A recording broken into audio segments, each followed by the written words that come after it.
안녕하세요. 매일 새로운 사연을 전하는 읽어주는 사연 라디오입니다. 구독과 좋아요, 많은 공유 부탁드립니다. 오늘의 사연 시작하겠습니다. 안녕하세요. 7살짜리 여자아이를 키우고 있는 30대 주부입니다. 어디에라도 털어놓고 싶은 마음에 일단 이렇게 몇 자 적어내려 가보기는 합니다만 잘하는 일인지는 모르겠네요. 얼굴도 모르는 사람들에게 집안에서 있던 일을 이야기한다는 게 그것도 좋기만 한 이야기는 아니거든요. 하지만 또 한편으론 그러니까 할 수 있는 게 아닌가 싶기도 하고. 그래도 일단 시작을 했으니 끝을 보는 편이 낫겠지요. 저는 오늘 그간 제가 시어머니한테 당했던 일부터 시작해서 어떻게 끝이 났는지까지를 이야기해 보려고 합니다. 솔직히 요즘엔 시어머니들도 나이대가 젊어져서 옛날 같은 시집살이는 잘 안 시킨다고 하잖아요. 하지만 저희 시어머니는 도대체 어떻게 된 건지 해가 거듭될수록 더 옛날 분이 되어 가시는 것 같아요. TV도 핸드폰도 최신식만 쓰시고 주름살이 거슬린다며 보톡스에 필러도 꾸준히 맞으시는데 도대체 왜 그 문제만큼은 옛날 구닥다리 마인드를 버리지 못하시는지 도무지 이해할 수가 없네요. 그리고 당연히 만약에 어머님이 그런 분인 줄 진작에 알았다면 남편과 결혼하는 일도 없었을 거예요. 하지만 몰랐습니다. 사람 좋아 보이는 가짜 미소와 세련된 옷차림에 가려져서 어머님의 속내를 파악할 수가 없었거든요. 그래서 어머님의 실체를 알고 난 후 남편에게 정말 악을 쓰며 화를 낸 적이 있어요. 어째서 진작에 말하지 않았냐고요. 그랬더니 남편도 말하길 설마 손주한테까지 그러실 줄은 정말 몰랐답니다. 아무튼 본론으로 들어가서 일단 남편하고는 직장에서 만나 연애를 시작했어요. 사내 커플은 아니고 남편이 저희 거래처의 직원이었거든요. 그리고 딱히 특별한 계기가 있었던 것은 아닌데 일 때문에 연락을 주고받으면서 서로 서서히 호감을 갖게 되다가 어느 순간 보니까 연인이 되어 있었죠. 그리고 그때부터 3년간 잔잔히 흐르는 강물처럼 별탈 없이 연애를 이어가다 부부의 영까지 맺게 된 거고요. 결혼할 때 양쪽 집으로부터 따로 지원을 받은 건 없습니다. 저희 부모님이나 시부모님이나 당장 사시는데 큰 지장은 없으셨지만 그렇다고 여유롭게 한몫 내주실 만큼 넉넉한 형편도 아니셨거든요. 그래서 어차피 저희 둘 다 직장 생활도 하고 있고 모아둔 돈도 있으니 조금 빠듯하더라도 우리 힘으로 시작해보기로 한 거죠. 그리고 그런 저희의 결정에 저희 부모님은 기특해 하시면서도 한편으론 무척이나 미안해 하셨어요. 하지만 어머님께서 보이신 반응은 달랐습니다. 어머님께서 저희가 쓸데없는 허례허식은 생략하기로 했다고 하니까 굉장히 답답해 하시더라고요. 그래도 한 번뿐인 결혼인데 너무 계산적으로만 하면 안 된다고 하시면서요. 그런데 정작 어머님부터가 저한테 하다못해 가락지 하나라도 해주실 생각이 없어 보이셨습니다. 한 번은 이모님께서 제가 있는 자리에서 그래도 하나뿐인 며느리인데 뭐라도 하나 해줘야 하는 거 아니냐 하니까 못 들은 척 딴 척만 피우시는 모습을 보이시기도 하셨으니까요. 그러니 저도 당연히 예단은 안 해도 되겠다 싶었는데 나중에 신우가 지나가는 말처럼 한마디 하대요. 다른 건 다 생략해도 예단은 했어야 했다고. 그랬으면 처음부터 미운 털이 박히진 않았을 거 아니냐고요. 아무튼 당시에는 어머님의 불만을 눈치채지 못한 채 그렇게 저희는 부부가 되었습니다. 그리고 저희는 당연히 이제 저희 앞에는 장밋빛 미래만 기다리고 있을 줄 알았어요. 그런데 다른 사람도 아니고 어머님이 죄를 뿌리실 줄이야. 시작은 저희가 신혼여행에서 돌아온 직후부터였어요. 다짜고짜 소식은 없냐시길래 무슨 말씀을 하시는 건가 했는데 그게 바로 임신 얘기였다는 걸 알고는 어찌나 황당하던지요. 게다가 그냥 임신도 아니고 아들이어야 한다며 하시는 말씀이 딸은 암만 공들여 키워놔봤자 시집가면 끝이랍니다. 결국 남 좋은 일이나 시키는 거라나요?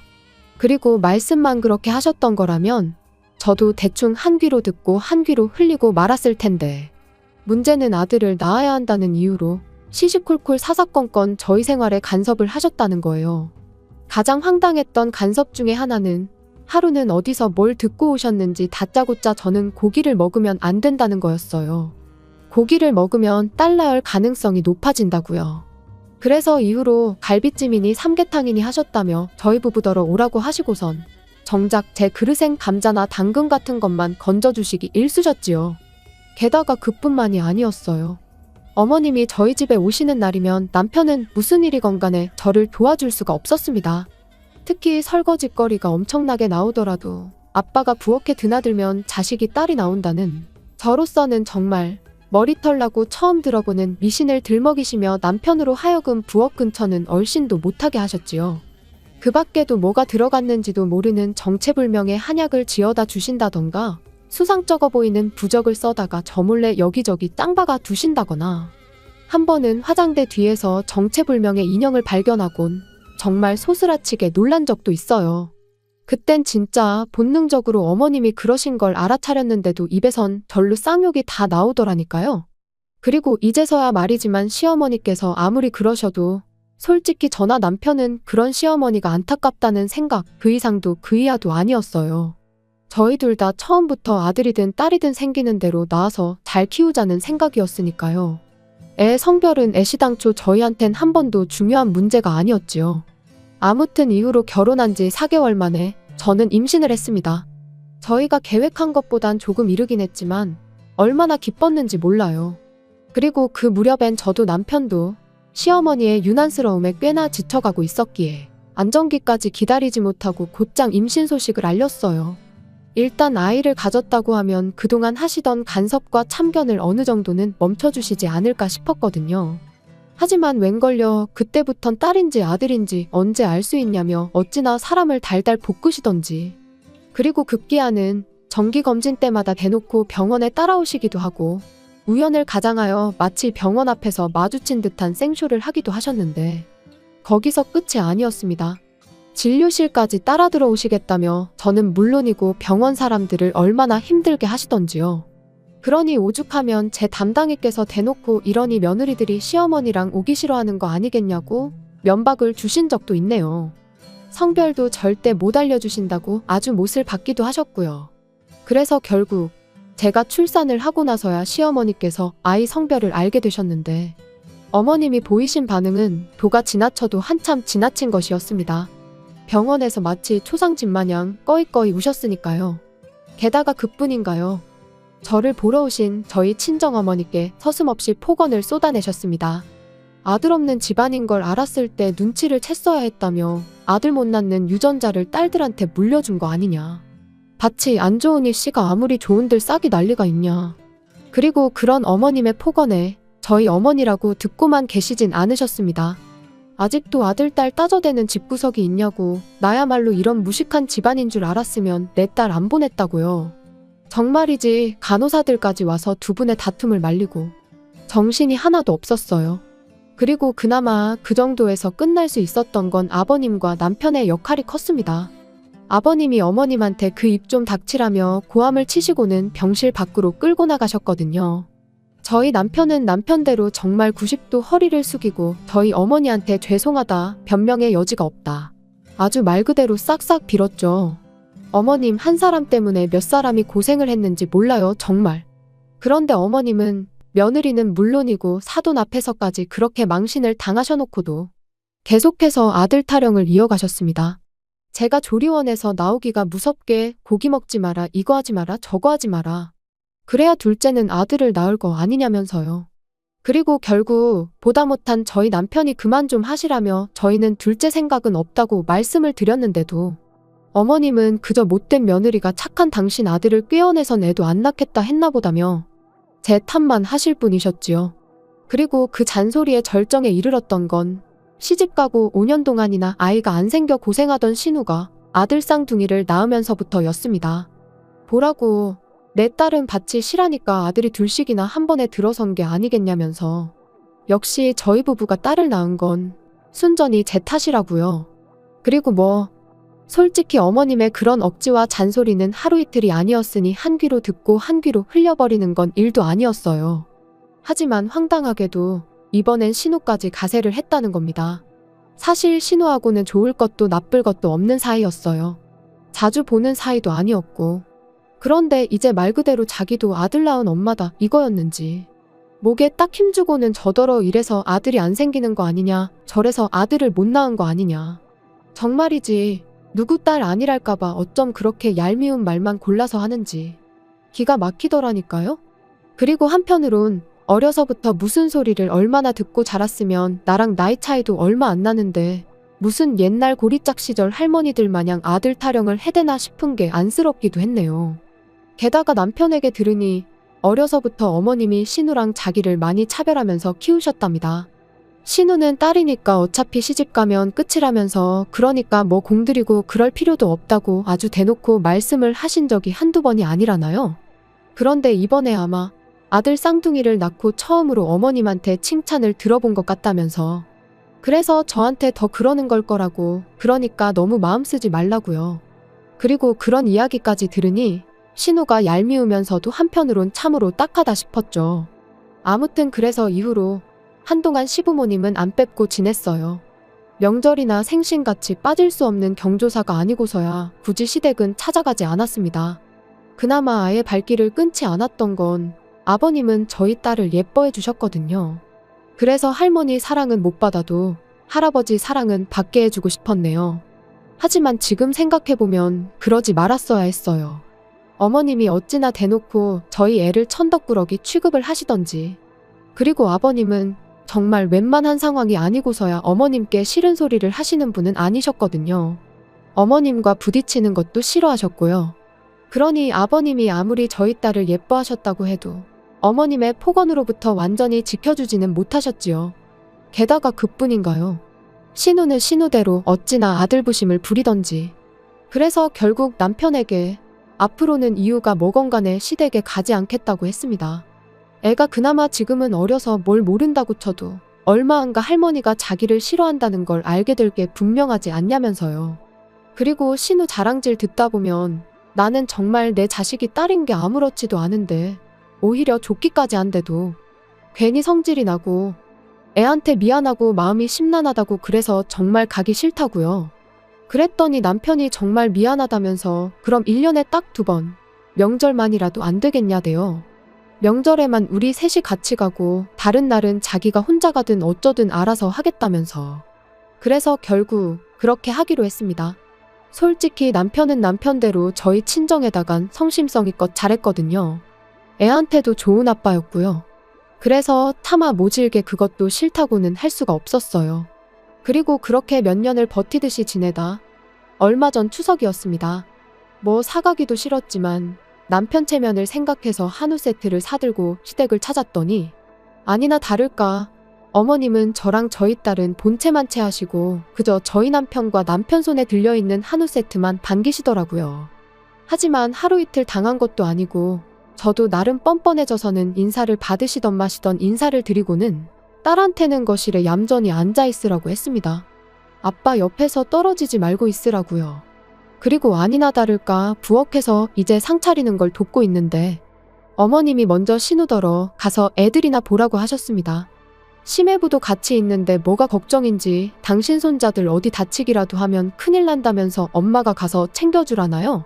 그런데 얼마 안가 이번엔 저희 남편이 저를 찾았습니다.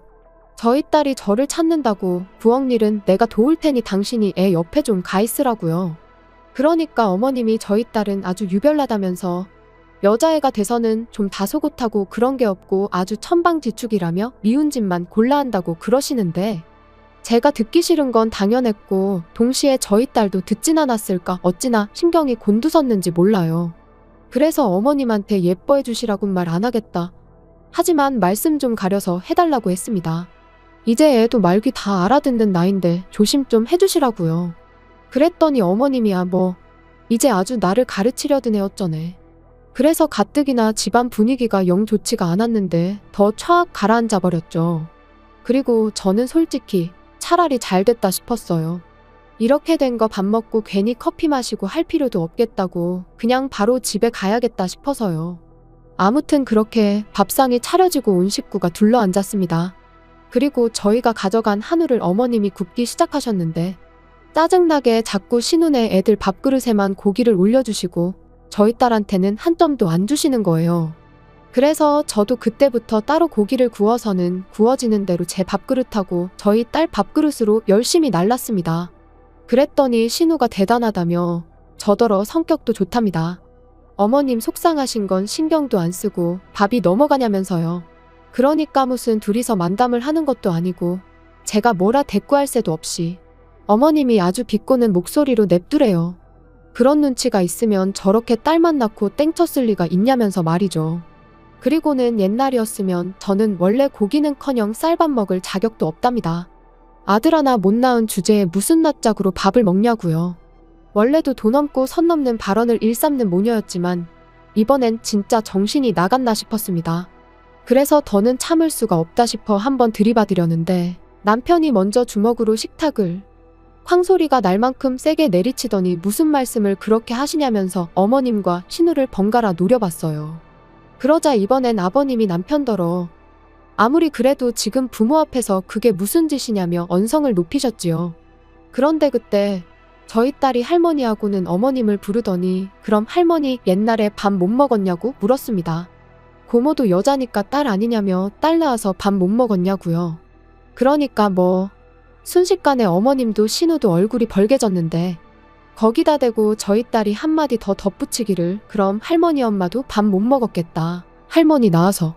솔직히 좀 심각한 분위기라서 차마 티는 못 냈는데 얼마나 웃겼는지 몰라요. 물론 애가 뭘 알겠어요. 궁금하니까 그냥 물은 거지. 하지만 어쩜 그렇게 가려웠던 제 속을 속시원히 긁어주던지 키운 보람이 있다 싶더라니까요. 게다가 남편도 나중에 하는 말이 자기도 웃음이 터져나오려고 하는 걸 정말 이를 악물고 참았답니다. 괜히 웃어버리면 이도저도 안 될 것 같았다면서요. 아무튼 그래서 결국 분위기는 엉망진창이 되었고 저는 저희가 가져갔던 한우 세트에서 어머님이 이미 불판에 올리신 고기 몇 점을 제외하곤 전부 다 다시 챙겼습니다. 그리고는 어머님이 저나 저희 딸을 어떻게 생각하시는지 알고는 있었지만 오늘로써 정말 개선될 희망이 없다는 걸 알게 되었다. 그러니 더는 찾아오지 않겠다고 했지요. 그랬더니 그제서야 아버님이 어머님더러 이렇게 될 줄 알았다며 잘하는 짓이라고 언성을 높이시긴 했는데 솔직히 저희 가고 나면 또 두 분이선 별일 없었다는 듯 잘 지내실 게 뻔했고 그러면 결국 이런 비슷한 일이 또 벌어지면 저희 가족만 상처를 받게 될 게 불보듯 뻔하잖아요. 그리고 그런 생각이 드니 아버님이 어머님께 뭐라고 하셔도 제 마음이 크게 달라지진 않았습니다. 게다가 남편도 이제 자기도 더는 할 말이 없다면서 제 뜻대로 하라고 했으니 더는 제가 제 발로 지옥불에 들어갈 이유가 없었죠.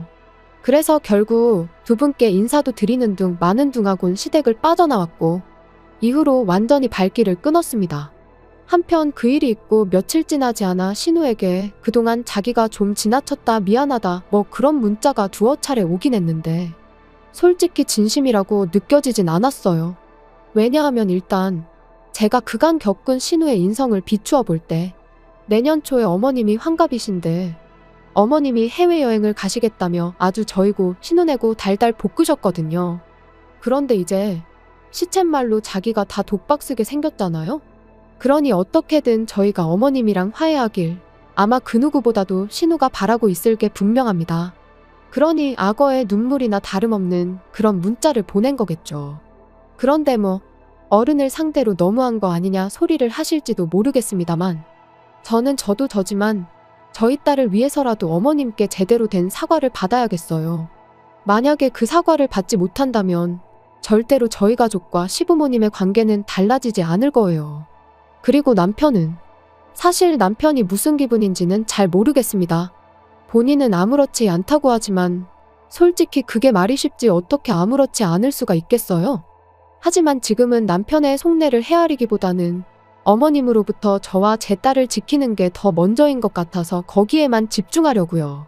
그리고 마지막으로 제가 알기로는 저희 어머님도 여기서 사연 듣는 거 좋아하시는데 한 번만 더 저나 저희 딸을 건드리시면 당장 어머님의 하나뿐인 아들부터 이혼남으로 만들어 돌려보내드릴 테니 그런 줄 아시라고 말씀드리고 싶네요.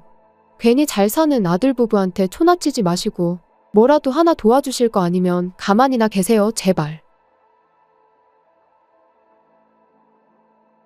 긴 이야기 들어주셔서 감사합니다. 오늘의 사연은 여기까지입니다.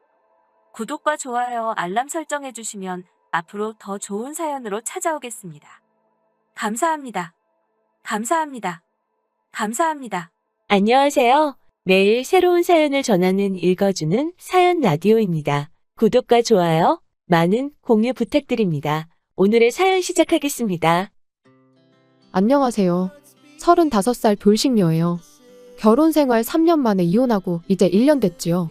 추석을 보내다 보니 그때 일이 생각나 제 이야기 좀 해보려고요. 이혼을 결정하기까지 오랜 시간이 걸리진 않았습니다. 시댁 식구들은 물론이고 영원히 내 편이길 바랬던 남편마저 실은 상종 못할 인간이었다는 걸 깨닫게 되자 그때부턴 더는 한시도 같이 있을 수가 없었거든요. 시댁 10번 가면 친정은 겨우 한 번이나 가는 정도였는데도 조금만 서운한 기색을 내비치면 오히려 저더러 네 가족 내 가족 따진다고 치사하다는 사람들이었어요.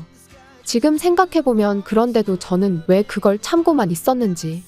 아무튼 남편과는 아주 우연한 기회로 알게 된 후 인연이 다 연애를 시작 결혼까지 한 케이스입니다. 저는 나고 자란 건 서울인데 서울이 여러 가지로 물가가 비싸잖아요. 그래서 과감하게 가게는 지방에 차렸습니다.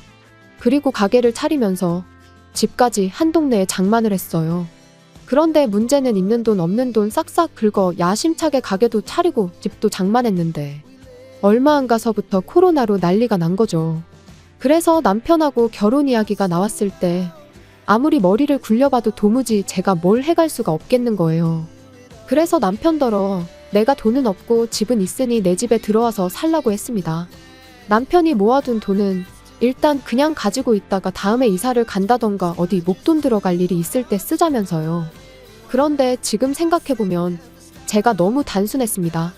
매사 좋은 게 좋은 거다 하고 넘어간 것도 문제였고요. 특히 시댁이 한 동네에 있다는 걸 그땐 왜 그렇게 개의치 않았는지. 만약 시간을 돌릴 수만 있다면 그때의 제 자신을 몇 대라도 때려주고 싶은 심정이에요. 결혼 후에도 한동안 가게는 여전히 상황이 좋지가 않았습니다. 버는 것도 얼마 안 되었지만 그나마 가게 운영에 필요한 비용을 제외하고 나면 정말 얼마 남는 게 없었죠. 그러니까 하루는 남편이 저더러 가게에 투자할 게 있으면 투자하고 사람도 써가면서 장사하라고. 생활비 정도는 자기가 버는 돈으로 충당해도 된다면서 너무 신경 쓰지 말라나요? 그리고 그땐 그런 남편의 말이 얼마나 고마웠는지 몰라요. 그래도 내 생각해주는 건 이 사람밖에 없구나 싶었으니까요.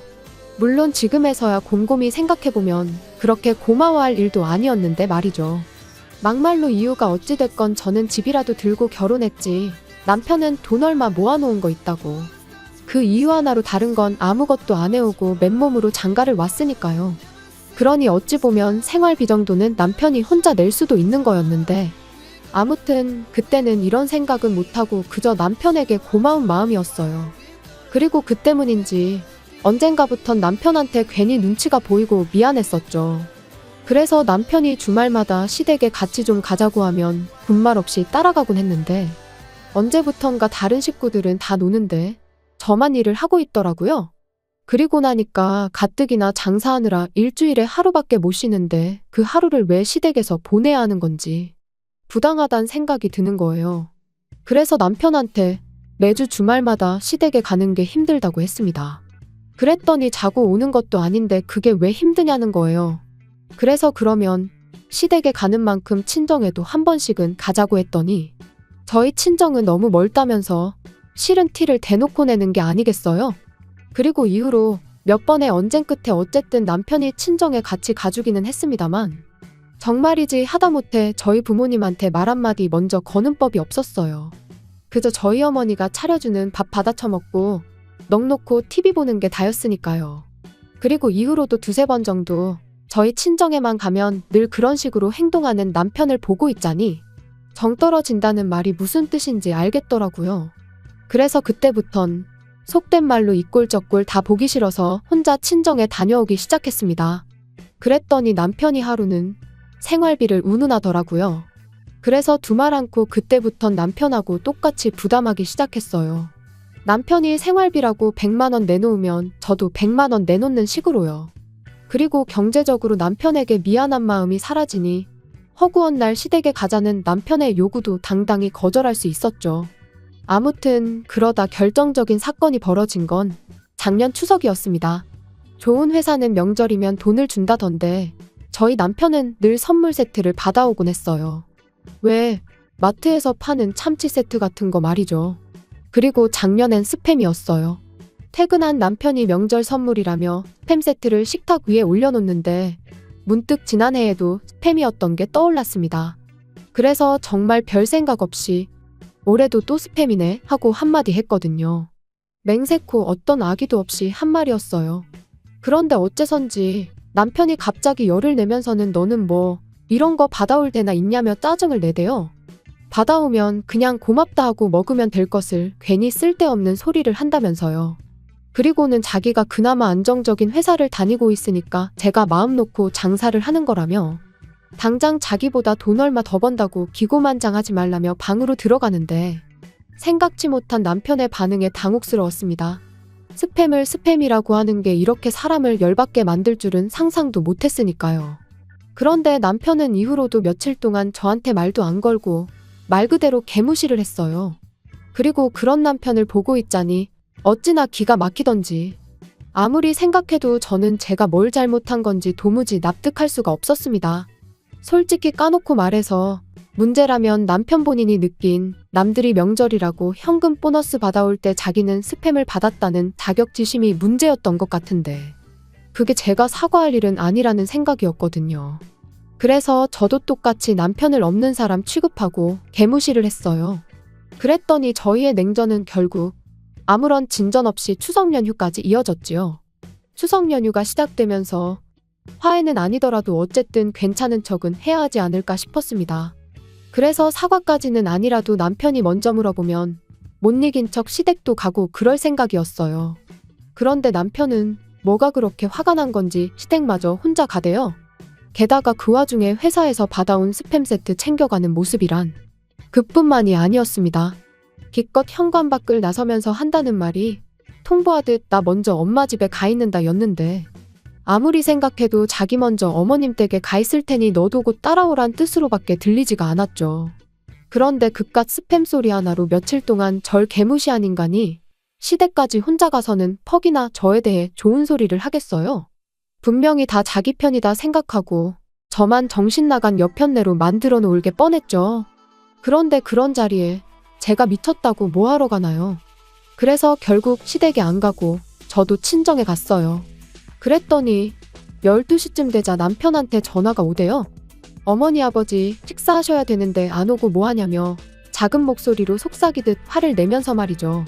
어이가 없어서 설거지 해줄 사람 없다고 식사 못하는 건 아니지 않냐. 나는 지금 친정이니까 나 빼고 식사하시라 말하고 전화를 끊었습니다. 그리고 모처럼 정말 연휴다운 연휴를 보내고 집에 돌아왔지요. 집으로 돌아오고 바로 다음 날부터 다시 가게를 열었어요. 그리고 그날 저녁 거의 열흘 만에 남편에게 제가 말을 걸었네요. 화해하잔 건 아니었고 속 좀 긁어놓으려고요. 명절이 지나니까 단골로 자주 오는 손님분들이 명절 선물이라며 남편이 받아온 것 같은 선물 세트를 이것저것 가져다 주기 시작했습니다.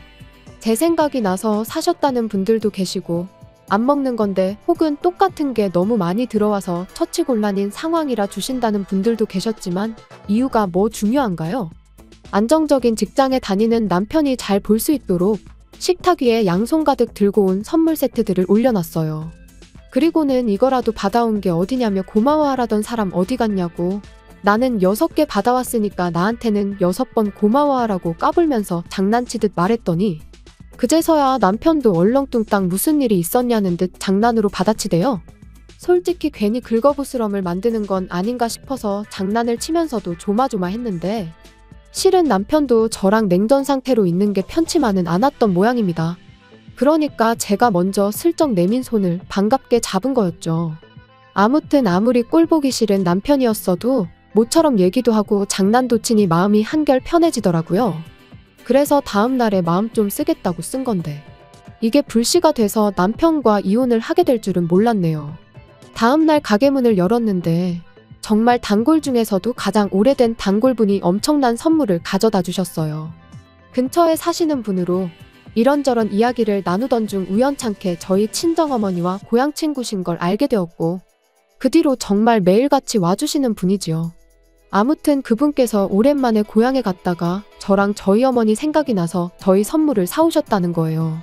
그리고 그 선물은 한 세트에 좋기 30만 원은 넘겠다 싶은 고급 한우 세트였습니다. 주시면서 하시는 말씀이 하나는 저희 부부 구워 먹고 하나는 친정 부모님 가져다 드리라고요. 생각지도 못한 선물에 기분이 엄청 좋았습니다.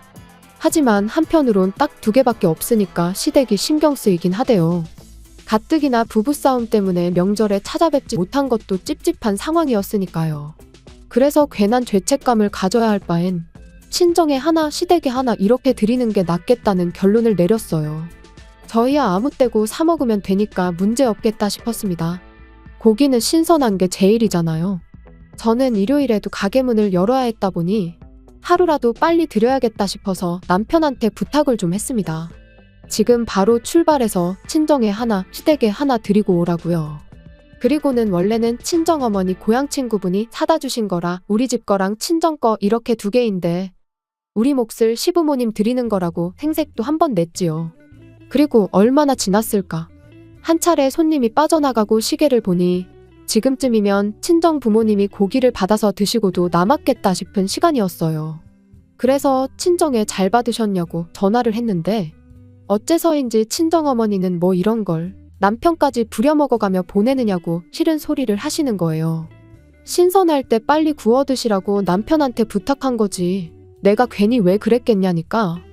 친정어머니께선 의아하다는 듯 요즘 통조림은 신선한 통조림도 나오냐는데 그리고 그제서야 알게 된 건 남편이 한우 세트가 아닌 스팸 세트를 주고 갔다는 사실이었습니다. 심지어 그마저도 열어보니까 어떻게 된 건지 2캔이 비어 있었다면서요. 정말 화가 머리끝까지 차오르는 기분이었습니다. 그래서 그 길로 가게 문 닫고 시댁으로 향했어요. 제 인생에서 시댁 가까운 걸로 이득 본 건 그날이 처음이자 마지막이었죠. 아니나 다를까 시댁 현관 밖에서부터 소고기 냄새가 펄펄 풍겨왔습니다. 문 열고 들어가니 20인분은 좋게 됐을 그 많은 고기를 시부모님과 남편 셋이서 다 구워 처먹고는 배부르다고 몸도 제대로 가누지 못하며 바닥에 드러누워 있더라고요. 남편한테 이게 뭐 하는 짓이냐 따졌더니 제가 자초한 일이랍니다. 세상 어느 며느리가 명절에 시댁을 안 가냐면서 시댁 무시하면 어떻게 되는지 자기가 저한테 참교육 해준 거라나요?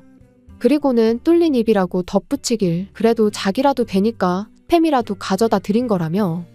고기도 먹어본 사람이 먹는 거지 장인 장모님이 한우를 언제 드셔보시기라도 했겠냐고. 그건 한우에 대한 예의가 아니라는데 저 인간이 지가 지금 뭔 소리를 하는 건지 알고 짓거리는 건가. 도대체 뭘 잘못 처먹었나 싶었어요. 게다가 자식이 말도 안 되는 개소리를 쏟아내는데 시부모님은 민망해 하시긴커녕 뭐가 그렇게 재밌는지 킥킥대면서 같이 웃고 계실 뿐이었지요. 그때 깨달았죠. 내가 인간도 못 되는 사람들하고 가정을 이루고 살고 있었구나 하는 사실을요. 고기 20인분 맛있게 드셨냐고.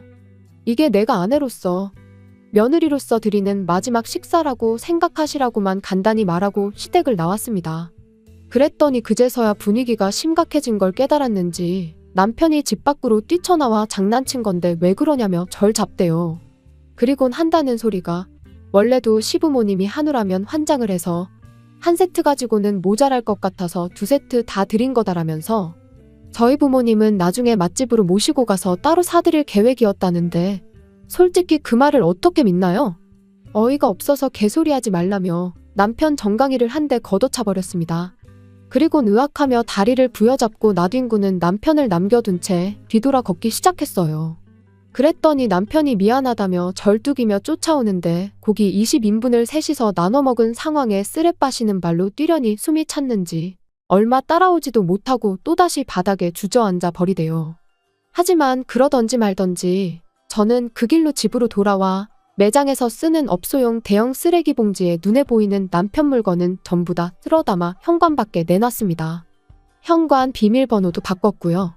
그리고 1-2시간쯤 지났나 남편이 현관문을 두드리며 문 좀 열어보라고 얘기 좀 하자는데 현관문 밖에다 대고 나는 아까 말한 대로 월요일 되는 대로 이혼수속 밟기 시작할 거니 현관 밖 당신 짐이나 챙겨서 꺼지라고 했습니다. 그리고 한 번만 더 찾아오면 나도 당신 회사에 쫓아가서 똑같이 할 거라니까. 더는 집으로도 가게로도 찾아오지 않더라고요. 이후로 시부모님한테도 몇 번 전화가 오긴 했지만 싹 다 무시했고요. 그랬더니 결혼 초반에 생활비 어쩌고 하며 헛소리를 하대요. 그래서 너는 대신 내 집에 공짜로 얹혀 살지 않았냐. 나 그때 시댁에서 노비처럼 일한 건 생각 안 나냐 하니까 또 입국 다물고. 그래서 결국 별 탈 없이 이혼했습니다. 사실 변호사님 말로는 소송으로 갔다가 재산분할 신청이 들어오면 골치가 아플지도 모른다고 했는데 남편이 지레 겁먹고 협의이혼에 동의해줘서 다행이었죠. 지금 생각해보면 저희 친정에서 싸가지 없게 행동하는 걸 처음 봤을 때 그때 정강이 걷어차고 이혼을 했었어야 되었던 거 아닌가 하는 생각도 듭니다. 하지만 이제 와서 후회해서 뭐 하겠나요? 이제라도 어쨌든 남남이 되었으니 다행이죠 뭐. 벌써 1년이 지난 일인데 어제 일처럼 생생해서 그냥 이렇게 사연으로 보내봤습니다.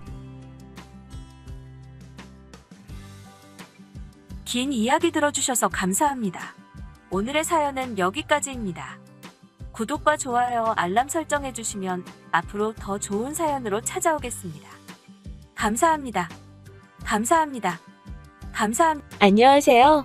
매일 새로운 사연을 전하는 읽어주는 사연 라디오입니다. 구독과 좋아요, 많은 공유 부탁드립니다. 오늘의 사연 시작하겠습니다.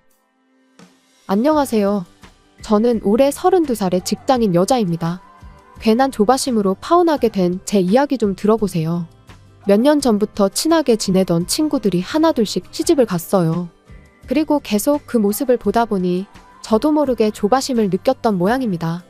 그래서 저도 만나고 있던 남자친구와 결혼 준비를 시작했는데 괜한 짓이었지요. 하마터면 멀쩡한 집을 고스란히 갖다 바칠 뻔했거든요. 바보도 아니고 어떻게 그럴 수 있냐고 하시겠지만 저도 이번에 알았어요. 사기를 당하는 게 당하는 사람이 멍청해서가 아니라 사기치는 인간이 치밀해서라는 걸요. 아무튼 이런 인간도 있다는 걸 널리 알리고자 사연을 적어봅니다. 남자친구하고는 같은 업계에서 일을 하며 자연스레 얼굴을 텄어요. 알고 보니 동갑내기여서 금방 친해졌고요. 게다가 당시만 하더라도 남자친구 경력이 저보다 적었거든요. 그런데도 실력이라던가 태도라던가 굉장히 뛰어난 거예요. 그래서 배울 점이 참 많은 친구라고 생각했고 거기에 호감을 느꼈던 것 같아요. 그래서 연애를 시작했습니다. 그런데 일적으로 아무리 뛰어난 사람이라고 해도 사람 됨됨이까지 뛰어난 건 아니었지요. 일단 결혼 이야기는 제가 먼저 꺼냈어요. 앞서 언급했듯이 친구들 하나씩 결혼하는 걸 보면서 조바심을 느꼈던 건 저였으니까요. 그런데 4년을 만나면서 결혼의 기억자도 남자친구는 꺼내지 않았으니 남자친구가 말해주길 기다리고 있다가는 평생 가도 결혼은 못하겠다 싶대요. 그래서 단도직입적으로 제가 물었죠. 나랑 결혼할 생각이 있느냐고요. 그랬더니 남자친구가 그런 생각이 없으면 여지껏 널 왜 만났겠냐며 반문을 하는데 솔직히 당시엔 기쁘면서도 안도감도 느꼈습니다. 아예 생각이 없다고 하면 어떡하나 내심 걱정스러웠으니까요. 그런데 이내 남자친구는 결혼해서 하루빨리 안정적인 가정을 꾸리고 싶긴 하지만 하고 말끝을 흐렸습니다. 그런데 말하던 상대가 말하다 말면 엄청 답답하잖아요. 저도 그랬죠. 그래서 왜 말을 하다 마냐니까 결혼을 하려면 돈이 많이 들지 않냐면서 저더러 너는 얼마나 모아놨냐고 묻대요. 얼마나 모아놨길래 결혼 이야기를 꺼내냐면서요. 참고로 저희 업계 특성상 바닥이 얼마나 좁은지 몰라요. 오죽하면 두세 다리만 건너면 아는 사람을 만날 정도죠. 그리고 그렇다 보니 사람들끼리 대놓고 말은 안 해도 얼마나 버는지 대충 짐작하긴 쉬운 일이었어요. 그러니 저랑 남자친구도 굳이 서로 얼마를 버는지 그런 건 물어본 적이 없고요.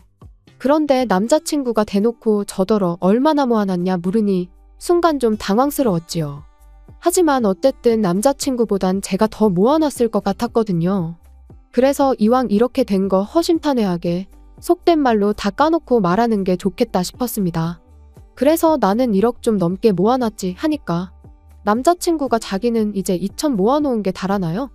그 중에서도 1,000은 지금 살고 있는 원룸 보증금으로 묶여 있다고요. 그리고 그 얘기를 들었을 때 실망하지 않았다면 그건 거짓말일 거예요. 그래도 직장 생활을 몇 년을 했는데 2천이라니. 1년에 1,000만 원씩 모으는 것도 힘들 만큼 벌이가 적은 건 아니었을 게 분명했으니까요. 결혼 이야기를 괜히 꺼냈다 싶었습니다. 그런데 남자친구는 오히려 제 심각한 얼굴을 잘못 이해했는지 자기가 처했던 상황을 구구절절 설명하기 시작했어요. 졸업하자마자 학자금 대출도 갚아야 했고 취직한 이후로는 어려운 집안 형편에 얼마씩 생활비도 보태드려야 했다면서요. 그래도 다행인 건 이후로 부모님 형편이 많이 나아지셔서 재작년부터는 생활비를 보태지 않고 있답니다. 학자금 대출도 다 갚았고요. 그래서 이제는 돈이 모일 일밖에 남지 않았다나요? 그러면서 우리가 같이 힘을 합치면 1억 모으는 건 금방이라는데 그게 묘하게 설득력 있게 들렸어요. 실제로 제가 아는 남자친구는 허튼데 돈 쓰고 그러는 사람은 아니었으니까요. 그래서 마지막으로 남자친구한테 그럼 이제껏 돈 때문에 한 번도 결혼 이야기를 꺼낸 적이 없던 거냐고 물었습니다. 그랬더니 맞대요. 자기가 그래도 남잔데 통장에 한 1억은 만들어지면 그때 얘기하려고 했다고요. 그리고는 솔직히 자기가 저랑 동갑이 아니라 2~3살만 많았으면 벌써 결혼 이야기를 꺼내고도 남았을 거라는데 제가 결혼이 어지간히 하고 싶었던 건지 그 말 또한 다 그럴듯하게 들리는 거예요. 아무튼 그래서 그때부터 저희 나름대로 결혼 준비를 조금씩 하기 시작했어요. 마침 웨딩 시즌을 앞두고 박람회가 한참이었길래 가서 상담도 받아보고 주변의 기혼자들에게 여러 가지 조언을 구하기도 하면서요. 그리고 대충 머릿속에서 이런저런 가닥이 잡혀갈 때쯤 집에다 말씀을 드렸습니다. 지금 남자친구랑 결혼하려고 한다고요. 그랬더니 어머니가 어찌나 기뻐하시던지. 저는 제가 그렇게 많은 나이라고 생각하진 않았는데 어머니는 30도 넘은 딸이 결혼 이야기가 없으니 나름대로 애가 타셨던 모양입니다. 그리고 얼마 후 정식으로 남자친구를 저희 집에 데려갔어요. 저희 부모님과 남자친구가 처음 만나는 자리였지요. 남자친구가 원래도 싹싹한 성격이다 보니 저희 부모님께선 무척 마음에 들어하시는 눈치셨습니다. 그리고 그래서인지 어머니께서 난데없이 신혼집 걱정은 하지 말라고 그러시는 거예요. 일단 결혼만 하면 신혼집은 어머니가 구해주신다면서요. 그리고 그 말 뜻은 저희 부모님이 얼마나 대단한 부자라 아파트 한 채 턱하니 사주겠다 뭐 그런 게 아니었고요. 동네에 빌라를 하나 얻어줄 테니 거기서 살면서 돈을 모으라고. 그리고 어느 정도 돈이 모아지면 빌라를 팔아서 그 돈까지 더해 아파트를 구하라는 뭐 그런 의미셨지요. 물론 처음부터 아파트에서 신혼살림을 시작할 수 있다면 좋겠지만 그럼 대출이자가 장난이 아닐 텐데 저희 벌이를 생각하면 그건 좀 무리다 싶었습니다. 그래서 어머니 말씀대로 하기로 했어요. 그리고 남자친구의 우리가 힘을 합치면 1억은 금방 모은다는 그 말을 100% 믿은 건 아니었지만 그 정도 각오가 있다면 어쨌든 큰 돈은 모을 수 있을 거란